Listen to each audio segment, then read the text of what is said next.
Al via ad Agrigento il congresso regionale Neuroscienze in Rete, connessioni regionali per l'innovazione clinica, promosso dalla Lega Interdisciplinare per la Neurologia Territoriale, l'INT, che ha riunito neurologi territoriali, neuropsichiatri infantili, geriatri, fisiatri, medici di medicina generale, fisioterapisti provenienti da tutta la Sicilia.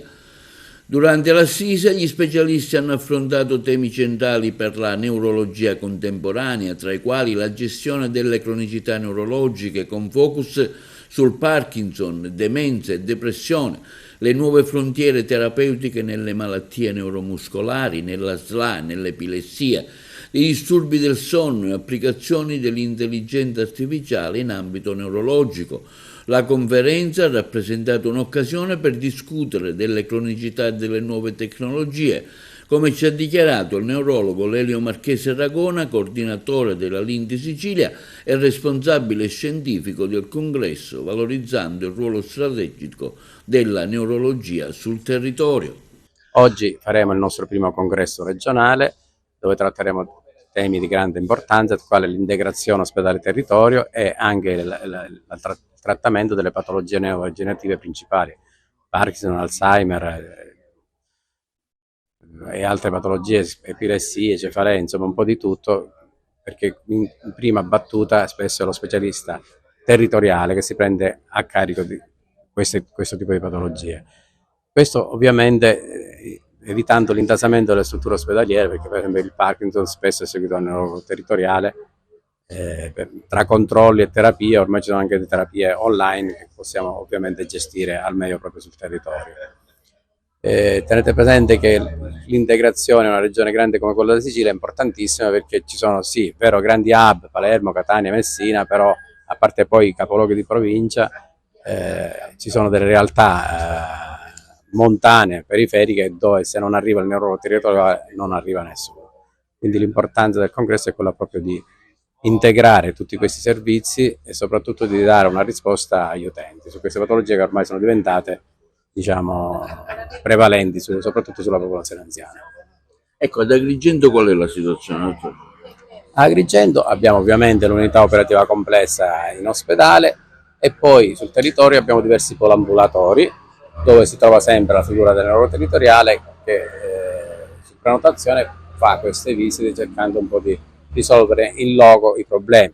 Tenga presente che il neurologo territoriale si occupa, come le dicevo, di tutte le patologie neurodegenerative, ma anche della piccola psichiatria, quindi delle sindromi ansioso-depressive, insonnia, anche perché l'utente spesso ha difficoltà a rivolgersi subito a uno psichiatra, quindi spesso va dal neurologo in primo acchito. Poi saremo noi a capire, perché se si tratta di nevrosi possiamo prenderle in carico noi, se si tratta di psicosi le smestiamo a servizi di psichiatria, e questo ha la sua rilevanza. Ecco, brevemente su questa iniziativa oggi ad Agrigento, ripensare la neurologia in Sicilia. Un'iniziativa lodevole, è stata concentrata un'area vasta di circa 1 milione di abitanti che è il distretto Agrigento Enna, dove rispondiamo a esigenze importanti sia nell'emergenza urgenza, quindi gli ospedali, sia nella gestione delle croniche complessità delle patologie neurologiche. Qui si realizza quello che noi pensiamo, cioè una vera continuità, diciamo, che garantisce l'assistenza completa al paziente. Anche per me è importante questo incontro perché ci permette di integrare l'attività dell'ospedale e del territorio per quei pazienti che ancora non sono ben consolidati come aspetto fisico, come salute, sono quelli che poi dovranno passare al territorio, e viceversa i pazienti del territorio che invece hanno delle patologie acute che devono essere seguite in ospedale. Quindi è importante questa integrazione tra territorio e ospedale. Abbastanza? E cerchiamo di attuarle queste procedure, perché è fondamentale. È un'iniziativa importante, si farà il punto su molte patologie, ma anche sull'integrazione ospedale-territorio, che è il punto di svolta per una sanità di prossimità completa e che abbracci in maniera olistica il paziente, prevedendo non solo interventi sulla psiche, sul fisico, ma anche dal punto di vista sociale. È un punto di svolta che ci dà l'occasione, ce l'ha il DM 77 del 2022, vedremo di fare il punto della situazione, perché ancora ci sono molte cose da fare.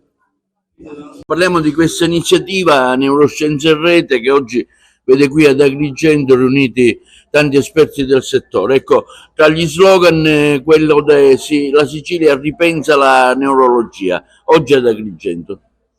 È sicuramente un incontro importante perché ci consente di affrontare tanti argomenti e abbiamo anche modo di scambiare la nostra esperienza quotidiana.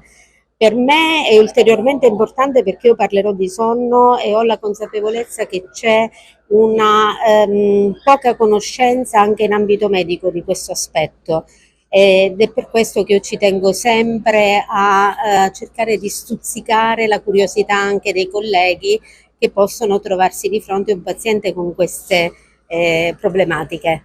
Ecco, perdere sonno quanto è importante per un cittadino e come si può ovviare ovviamente?